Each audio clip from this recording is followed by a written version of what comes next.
خب اعوذ باللہ من الشیطان الرجیم بسم اللہ الرحمن الرحیم الحمد للہ رب العالمین وصلی اللہ علی محمد وآلہ الطاہرین اللہم صلی علی محمد وعجل فرجہ۔ خوب بات چل رہی تھی زبان وحی کی۔ خوب کلام الہی اور عقلی اعتبار سے دونوں جہت سے کلام الہی کا عمومی زبان میں ہونا ضروری ہے، اس لیے کہ زبان ہی تفہیم و تفہم کا بہترین وسیلہ ہے۔ ٹھیک، اگر قرآن پیام الہی وحی الہی اگر لوگوں کی زبان میں نہیں ہوگا تو پیام الہی لوگوں تک پہنچے گا کیسے؟ لوگ سمجھیں گے کیسے؟ سمجھ لیں، اسی لیے آیات بھی اس بات پہ دلالت کرتی ہیں۔ متعدد آیتوں میں واضح طور پر کہا گیا ہے کہ ہم نے قرآن کو عربی اور آسان زبان میں نازل کیا تاکہ تم اسے سمجھ سکو۔ ٹھیک، لیکن اخیراً ایک اعتراض اور ایک شبہہ ایجاد کیا گیا ہے، وہ یہ ہے کہ زبان وحی انسان کے لیے قابل ادراک اور قابل فہم نہیں ہے۔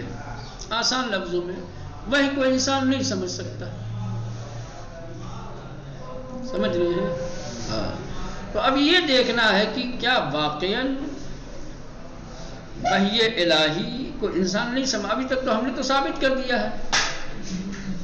ہے نا کہ زبان وحی زبان عام ہے اور انسان کے لیے قابل فہم ہے، لیکن اخیراً ایک شبہہ ذکر کیا گیا ہے کہ زبان وحی قابل فہم نہیں ہے۔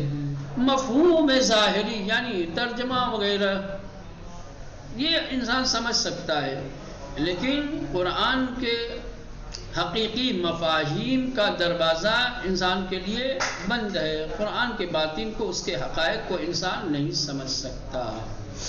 اب یہ کیا کہتے ہیں دیکھتے ہیں۔ می گویان وحی چون پیام الہی و سخن از ماورای جہان طبیعت است، نمی تواند نمایان گر مفہوم حقیقی آن باشد۔ جو لوگ یہ کہتے ہیں کہ زبان وحی قابل ادراک قابل فہم نہیں ہے، ان کا کہنا یہ ہے کہ وحی چونکہ پیام الہی ہے اور یہ پیام الہی ماورائے طبیعت سے اترا ہے، یعنی عالم بالا سے، اوپر سے۔ ٹھیک، لہذا اوپر کی بات نیچے والوں کے لیے سمجھنا ممکن نہیں ہے۔ وحی الہی کیا ہے؟ کیا ہے؟ ماورائے جہان طبیعت، یہ جو طبیعی دنیا ہے اس سے بالاتر جو عرش اعظم ہے، سمجھ رہے ہیں، یا آسمان کی جو دنیا ہے، زمین کی دنیا ایک آسمان کی دنیا ہے۔ وحی الہی کا تعلق زمین کی دنیا سے تو ہے نہیں، آسمان کی دنیا سے۔ ماورائے طبیعت جس کو کہا جاتا ہے، جہان ماورائے طبیعت، یہ طبیعی اور ظاہری دنیا سے بلند و بالا دنیا ہے جس کو جہان آسمان کہتے ہیں، جہان ماورائے طبیعت کہتے ہیں، ٹھیک ہے، جس کو ملائے اعلیٰ کہتے ہیں۔ ٹھیک ہے، کہ ملائے اعلیٰ کی بات ماورائے جہان طبیعت کا پیغام جہان طبیعت میں زندگی گزارنے والے انسانوں کے لیے قابل فہم نہیں ہے، یہ اس کے حقیقی مفہوم کو درک نہیں کر سکتے، زیرا واجہائی بکار رفتے در لسان شریعت برائے مفاہیمی وضع شدہ است کہ بجہان حس و عالم شعور سنقیت ہم گوئی دارد و با آنچے در پسے پردے غیب وجود دارد سنقیتی ندارد و ان نا ہم گونی میانے ان دو گنا مفاہیم دلالت الفاظ و عبارات بیکار رفتے و در زبان بحرہ اذکار می اندازت۔ ان کی دلیل کیا ہے؟ ان کی دلیل یہ ہے کہ ماورائے طبیعت سے، جہان ماورائے طبیعت سے، اتنا لمبا کہنے سے اچھا ہے آسمان سے کہتے تھے، ٹھیک ہے نا، کہیں سمجھنا یہ بات۔ آسمان سے جو پیام الہی نازل ہوا ہے یہ عربی الفاظ، عربی کلمات اور عربی زبان میں ہے، ٹھیک ہے؟ شریعت کی زبان، یہ الفاظ کیا ہے؟ یہی شریعت کے زبان ہے، یہ وہی مفاہیم ہیں جو وضع کیے گئے ہیں عالم شہود کے لیے، اس دنیا کے لیے، اس جہان کے لیے، ٹھیک ہے؟ تو اس دنیا کے لوگوں نے جو الفاظ و کلمات استعمال وضع کیے ہیں، بنائے ہیں، اس کے معنی اور مفاہیم کو سمجھتے ہیں، کیونکہ یہ انہی کی پیداوار ہے۔ تو یہاں کے وضع کیے ہوئے الفاظ و کلمات چونکہ یہی کی پیداوار ہے، یہاں سے سنخیت رکھتے ہیں، لہٰذا اس کو سمجھنے میں ان کے لیے کوئی مشکل نہیں ہے۔ لیکن آسمان سے اترے ہوئے الفاظ و کلمات سمجھ رہے ہیں، اگرچہ بظاہر وہی کلمات ہیں جو یہاں کے لوگوں کے ہیں، لیکن ان کی سنخیت یہاں سے نہیں ملتی، تو اس میں پھر فرق ہی نہیں رہ جائے گا۔ فرق تو ہے نا دونوں میں بالقریب۔ ابھی یہی بس جو ہے ذہن میں ڈالنا چاہتے ہیں کہ اصلاً آسمان اور زمین میں کوئی سنخیت نہیں ہے، دونوں کی حقیقتیں الگ الگ ہیں۔ اگر وحی کا تعلق زمین سے ہی ہوتا تو زمین پہ بسنے والے انسان، کیونکہ یہاں کی ہر چیز یہاں کے لوگوں کے ساتھ سنخیت رکھتی ہے، وہ انہی کے بنائے ہوئے جیسے الفاظ، خصوصاً زبان، دنیا کی جتنی زبان ہے وہ دنیا کے انسانوں کی وضع کی ہوئی، بنائی ہوئی ہے، لہذا یہاں کے لوگوں کے ساتھ سنخیت رکھتی، وہ آسانی کے ساتھ اس کو سمجھ لیتے ہیں۔ اب آسمان سے جو آیتیں نازل ہوئی ہیں، آسمان سے جو اصطلاحیں نازل ہوئی ہیں، جس کو زبان شریعت کہہ لو، بظاہر دیکھنے میں دنیا کے انسانوں کی زبان جیسی ہے، زبان وحی بظاہر دنیا کے انسانوں کی زبان جیسی ہے، لیکن حقیقت میں ہے نہیں ایسی، کیونکہ یہ ان کے نہیں ہیں بنائے ہوئے، ان کے ہوتے تو سنخیت ہوتی، سمجھ جاتے ہیں۔ دیکھنے میں تو بظاہر ہے، لیکن حقیقت میں زبان وحی کی سنخیت کیا ہے؟ دنیا کی زبان سے نہیں رکھتی، لہذا انسان کے لیے قابل فہم نہیں ہے، اس کی وجہ سے وحی کو سمجھنا ممکن آسان لفظوں میں اتنے میں اگر کہا جائے، دنیا والے دنیا کی زبان سمجھتے ہیں، دنیا والے دنیا کی زبان سمجھتے ہیں چونکہ اس کی بنائی ہوئی ہے، دنیا والے آسمان کی زبان نہیں سمجھ سکتے کیونکہ ان کی نہیں ہے، ختم، اتنا بیٹھا دل میں تو اتنا لے لو تو کافی ہے، ٹھیک ہے؟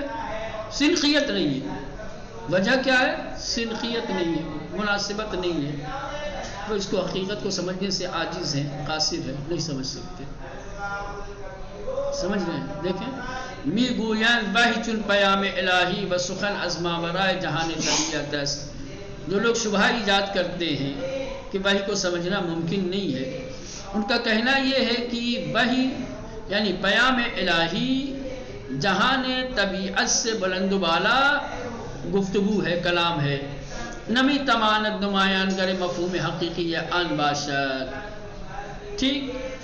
وہ اپنے حقیقی مفاہیم کو ظاہر نہیں کر سکتا، اس کے حقیقی مفاہیم واضح اور آشکار نہیں ہو سکتے، کیوں؟ زیرا، اب یہاں دلیل، واجہائی بیکار رفتے در لسان شریعت، شریعت کی زبان میں جو کلمات استعمال ہوئے ہیں، نماز، روزہ، حج، زکوٰۃ، یہ تمام چیزیں جتنی پورا قرآن لے لو، اس کو لسان شریعت کہیں گے نا، تو شریعت کی زبان میں جو کلمات استعمال ہوئے ہیں برائے مفاہیمی وضع شدہ است کے، وہ ایسے مفاہیم کے لیے، ایسے معنی کے لیے بنائے گئے ہیں کہ باجہان حس و عالم شعور سنخیت یعنی ہمگونی دارد، وہ جہان حس اور عالم شعور کے ساتھ سنخیت رکھتے ہیں۔ الفاظ سنخیت مولانا، وہ الفاظ جو وضع کیے گئے ہیں، جو الفاظ استعمال ہوئے ہیں، وہ عالم شہود کے ساتھ سنخیت رکھتے ہیں. اما با انچ در پس پردے غیب وجود دارد، لیکن جو پس پردہ ہے، جو حقیقت پوشیدہ ہیں، وہ پوشیدہ حقیقت سنخیتی نہ دارد. یہ الفاظ ان حقائق کو سمجھانے کے لیے سنخیت نہیں رکھتے. ان الفاظ کے ذریعے سے ہم مفاہیم ظاہری کو تو سمجھ سکتے ہیں، لیکن جو حقائق پس پردہ ہیں یہ الفاظ ان کو نہیں سمجھا سکتے، ان کے ساتھ سنخیت نہیں رکھتے. لہذا انا ہم گونی میان ان دو گونے مفاہیم، لہذا جو یہ اس طریقے کے دو مفاہیم ہیں، ایک مفاہیم ظاہری اور ایک مفاہیم باطنی، دلالت الفاظ و عبارات بیکار رفتے.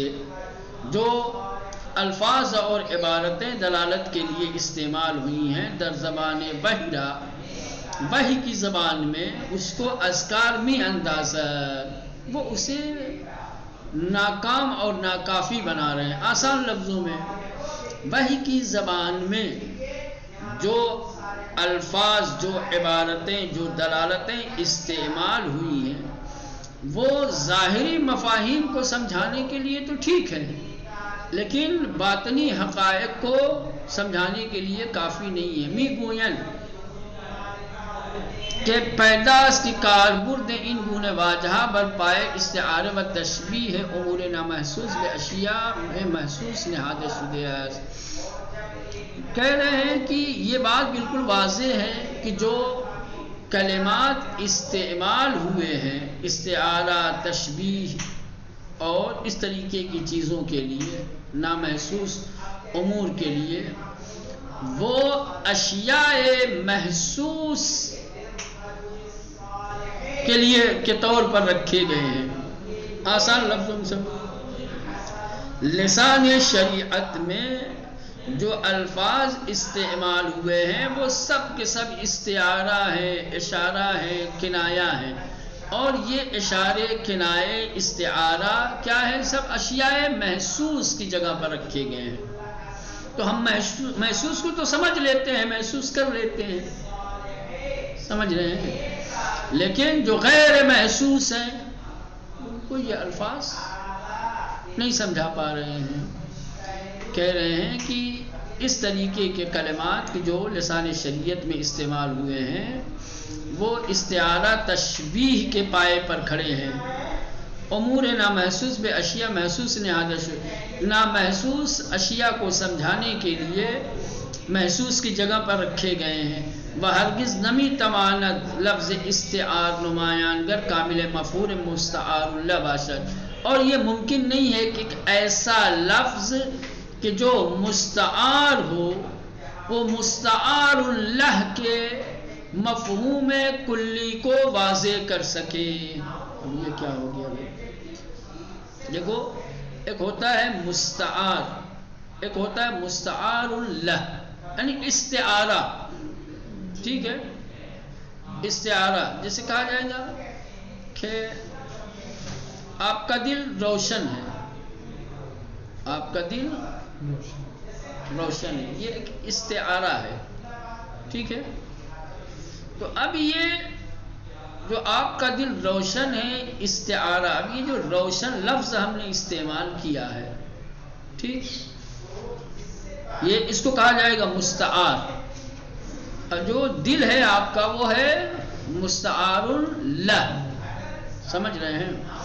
تو کہہ رہے ہیں کہ قرآن کے جتنے بھی لسان شریعت کے جتنے الفاظ ہیں جو مستعار ہیں، ٹھیک ہے، وہ یہ ظاہری مفاہیم کو تو سمجھا پا رہے ہیں، لیکن مستعار اللہ کی جو حقیقتیں ہیں ان کو نہیں سمجھا پا رہے.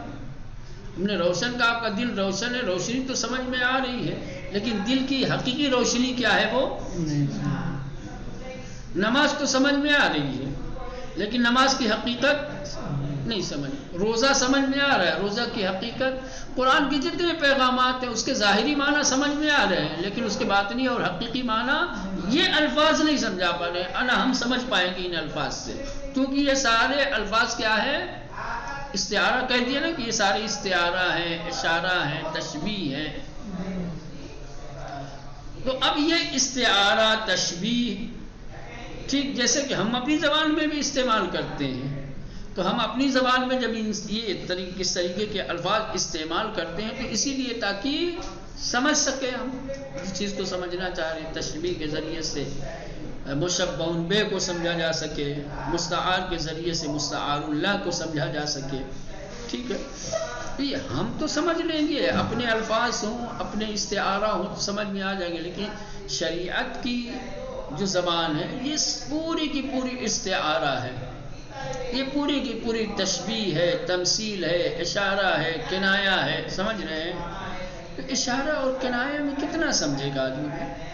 جو چیز محسوس ہوگی اس کو سمجھے گا، جو چیز نہ محسوس ہوگی وہی کہہ رہے ہیں. کہہ رہے کہ لفظ مستعار اور مستعار اللہ کے مفہوم کو پوری طریقے سے واضح نہیں کر سکتا، ہاں کسی حد تک کر سکتا ہے. سمجھ رہے ہیں؟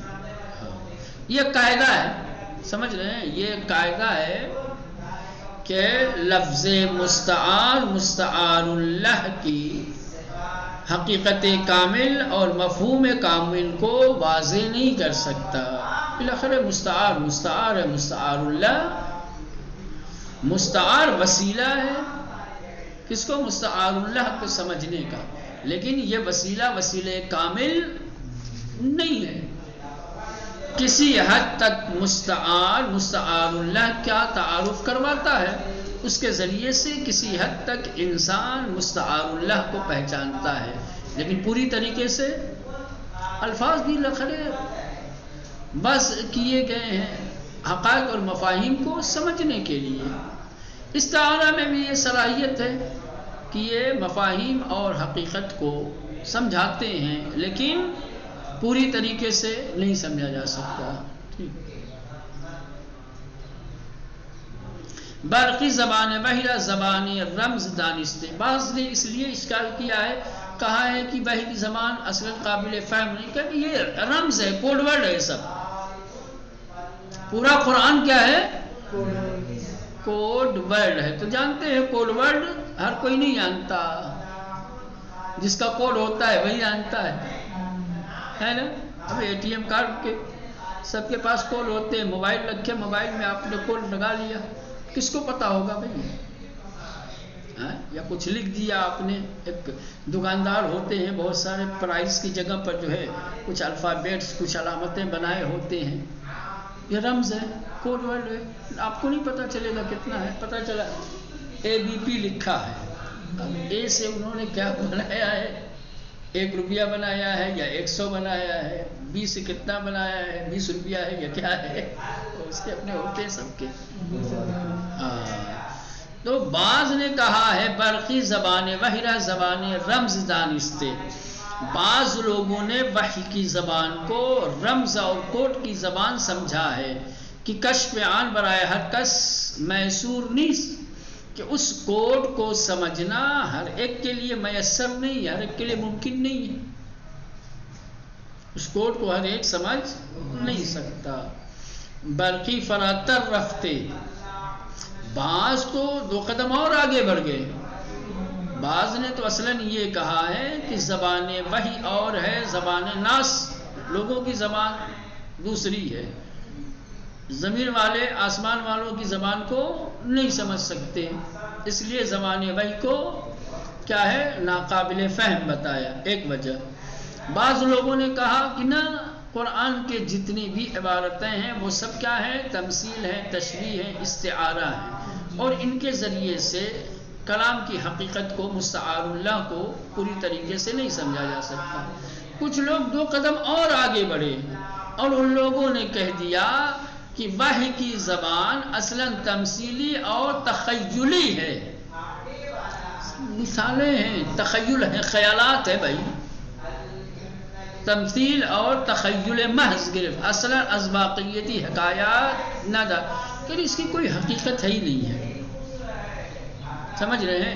یہ بس خالی مثال ہے. جیسے آپ کو کہہ دیا جائے کہ آپ کا چہرہ چاند جیسا ہے، حقیقت میں آپ کا چہرہ چاند خیال نہیں بھائی، تمثیل ہے، تمثیل میں حقیقت نہیں ہوتی ہے، تمثیل صرف اور صرف سمجھانے کے لیے مفہوم کو ہوتی ہے. بھائی لا حقیقت چاند اور ہے، آپ کا چہرہ اور ہے، یا تخیل خیالی باتیں، خیالی پڑا آپ بیٹھ کر کے سوچو کہ میں پرائم منسٹر ہوں انڈیا کا، حقیقت میں پرسپر ہوں یہاں کا، میں حاکم ہوں یہاں کا، میں کچھ بھی مثلاً کی فرق کروں. کوئی ایسی بات کرو کہ جو جس کا حقیقت سے کوئی تعلق نہ ہو، وہ صرف اور صرف خیال ہو. تو بعض لوگ اتنے آگے بڑھ گئے، کہنے لگے کہ اصلاً زبان وحی تمثیل اور تخیل ہے، حقیقت اور واقعیت سے اس کا کوئی واسطہ نہیں ہے. سمجھ رہے ہیں؟ وہی کہہ رہے ہیں کہ برقی فراتر رفتے، کچھ لوگ اور آگے بڑھ گئے اور زبان بحرہ تمثیلی و تخیلی محض گرفتیان، اور کہا ہے کہ وحی کی زبان بس تخیل اور تمثیل ہے، خیالی اور مثالی چیزیں ہیں، کہ اصلاً از واقعیتی حکایت نہ دارد، کہ اصلاً بنیادی طور پر کسی واقعیت کو یہ بیان نہیں کرتے، کسی حقیقت کو بیان نہیں کرتے، جز ترسیم مجرد ذہنی، سوائے یہ کہ ایک ذہنی شکل و صورت پیدا کریں، ذہن میں آپ کی ایک تصویر بنا دیں، اس کے علاوہ زبان وحی کی کوئی حقیقت نہیں ہے. جیسے کتاب کلیلہ بدمنے کے مطالب اخلاقی و تربیتی نہ در خالب تصویر ذہنی در آورده است. اب ایک مثال بھی دے رہے ہیں کہ کتاب کلیلہ اور دمنہ کہ جس نے اخلاقی اور تربیتی مطالب کو تصویر ذہنی کے قالب میں بیان کیا ہے. کیا مطلب ہوتا ہے؟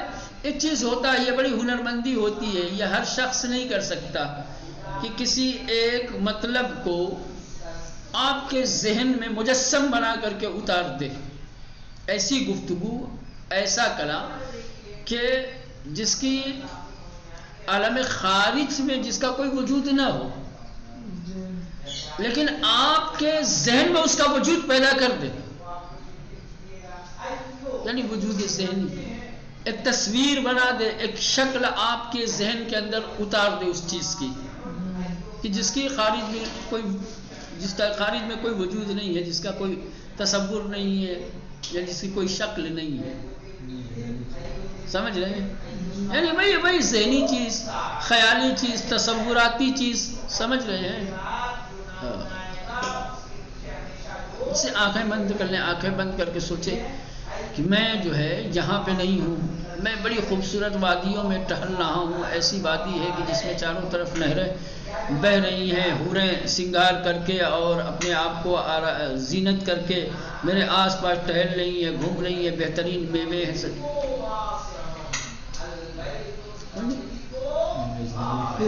گفتگو ایسی کروں میں آپ کی کہ ابھی آپ کو اس فضا سے اٹھا کر کے کسی ایسی فضا میں لے جاؤں کہ جو فضا ہے ہی نہیں دنیا میں، فرض کر لو ہے نا. ایک تصویر ذہنی، ایک شکل ذہنی آپ کے ذہن میں ایجاد کر دوں. اور قرآن ایسا ہی ہے. سمجھ رہے ہیں؟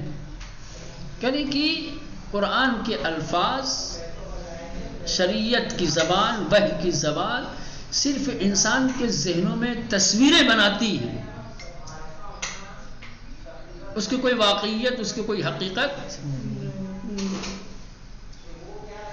در نتیجے نمی توان از ظاہر تعابیر کتب آسمانی بے حقیقتی ثابت پیبول. کہہ رہے کہ نتیجے میں ہم ان ظاہری آسمانی کتابوں کی جو تعبیر ہیں، آسمانی کتابوں کی جو یہ کلمات ہیں، جو عبارتیں ہیں، جن کو ہم آیت کہتے ہیں، اس سے کسی حقیقت کو ہم ثابت نہیں کر سکتے، اس سے کسی حقیقت کو ہم نہیں سمجھ سکتے. ٹھیک؟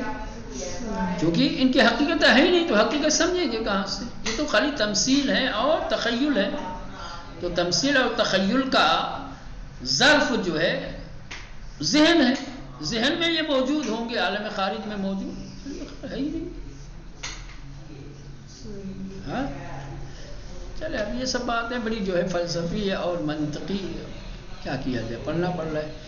ان شیو خاصتے یہ جو طریقے بتائے ہیں، یہ جو ساری گفتگو کی ہے ان لوگوں نے، سمجھ رہے ہیں، اپنے اس طریقے کے ذریعے سے انہوں نے یہ قصد کیا ہے تا برقی ناہن جاریہ خلاف باقیتہ کہ احیاناً در ان کتب بچشم قرآن توجیہ کنن، دیکھیں قرآن میں ہو یا دوسری آسمانی کتابوں میں کچھ اس طریقے کے مسائل بیان کیے گئے، کچھ ایسی چیزیں ذکر کی گئی ہیں کہ جو ابھی تک انسانوں کے لیے لاحل ہیں، حل نہیں ہوئی ہیں، ان کی حقیقتوں کو ابھی تک انسان سمجھنے سے قاصر ہے۔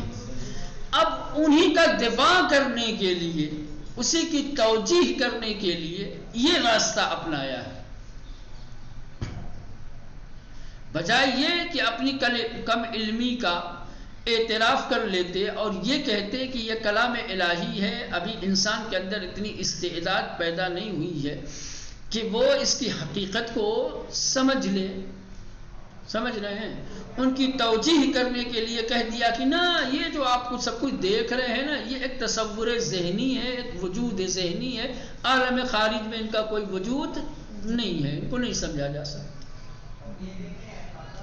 اشکال ادھر ڈال دیا کلام پہ، بجائے یہ کہ اپنے ذوف، اپنی ناتوانی کا اقرار کرتے، اپنی نافہمی کو قبول کرتے، کیا ہے آسمانی کتاب کے اوپر جو ہے ہاں سارا بول ڈال دیا، اور ساری کمی اس میں ہے، بھائی کمی ہم میں نہیں ہے، یہ ایسے مطالب ہی ہیں کہ ان کی کوئی حقیقت ہی نہیں ہے، ہم کیا سمجھیں،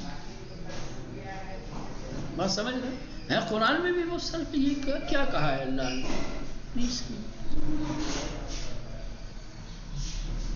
تو یہ جو سارے راستے اختیار کیے گئے ہیں الگ الگ، جو لوگوں نے جو ہے بیانات دیے ہیں کہ زبان وحی قابل فہم ہے، کیوں ناقابل فہم ہے، اس کی مختلف وجہیں بتائی ہیں، ٹھیک۔ کسی نے کہا کہ چونکہ آسمان کی زبان ہے، زمین والوں کے لیے آشنا نہیں ہے، کسی نے کہا کہ چونکہ استعارہ ہے، تشبیہ ہے، اس لیے کیا ہے لوگ سمجھنے سے قاصر ہیں، کسی نے کہا کہ نہ بھائی یہ ساری چیزیں تمثیل اور تخیل ہیں، ان کا حقیقت سے کوئی ربط ہے ہی نہیں ہے، لہٰذا ان تمام چیزوں کے ذریعے سے یہ چاہا ہے کہ برقی ناہنجاریہ، کہ کچھ ناہنجاریوں کو یعنی خلاف باقیتہا، کہ جو واقعیت کے خلاف احیاناً در ان کتب چشم خلد، کہ جو کہیں کہیں ان آسمانی کتابوں میں آپ کو دیکھنے کو ملے گا کہ کچھ ایسی عبارتیں ہیں کہ جو واقعاً بڑی پیچیدہ ہیں، اس کی حقیقت کیا ہے، اس کا صحیح مفہوم کیا ہے، انسان اس کو نہیں سمجھ پا رہا ہے۔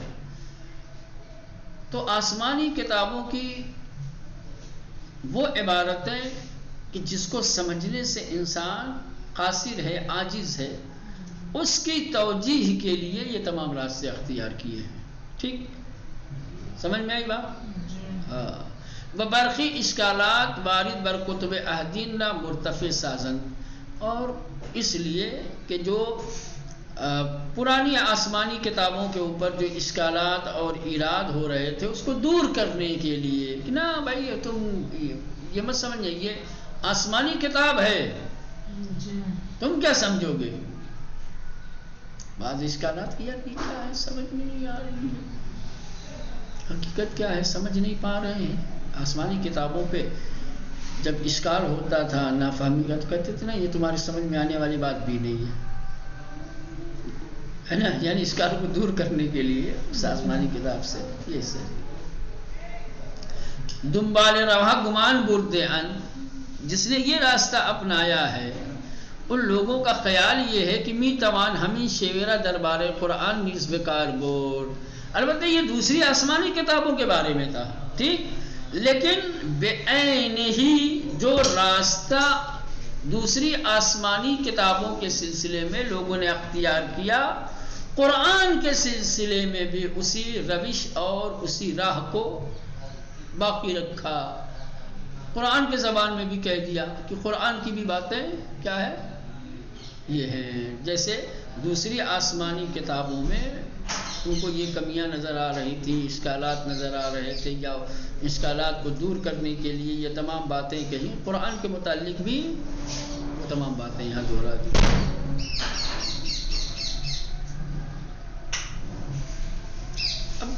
اس کی شرح جو ہے، اب آئے بھی نیچے دیکھتے ہیں کیا کیا لوگوں نے کہا قرآن کے بارے میں۔ ابھی تک تو یہ کلی بات تھی، صرف وحی کی بات تھی، اور آخر میں آنے کے بعد آسمانی کتابوں کی بنسبت انہوں نے یہ کہا کہ چونکہ آسمانی کتابیں بھی تو وحی ہیں، ہاں، تو آسمانی کتابوں میں کچھ ایسے مطالب تھے، کچھ ایسی باتیں تھیں کہ جس کا سمجھنا لوگوں کے لیے آسان نہیں تھا، یا باتیں ایسی اتنی پیچیدہ تھی کہ لوگ سمجھ نہیں پاتے تھے، تو کتاب کے اوپر سوال کھڑا کرتے تھے، تو جواب دیا جاتا تھا کہ بھائی یہ وحی کی زبان ہے، تمہاری زبان تھوڑی ہے کہ تم سمجھ لو گے۔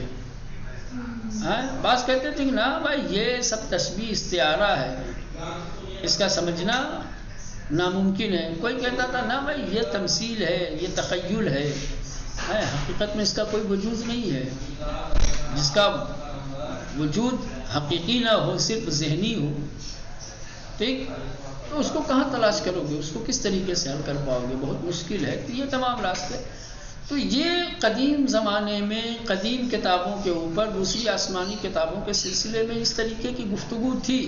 یہ تمام گفتگو کو قرآن کے متعلق بھی مولانا رکھ دیا گیا ہے، قرآن کے متعلق بھی یہ تمام باتیں کہی گئی، لہٰذا یہ تمام اشکالات قرآن کے اوپر بھی لوگوں نے ذکر کیے ہیں۔ اب دیکھتے ہیں آگے کیا ہوتا ہے۔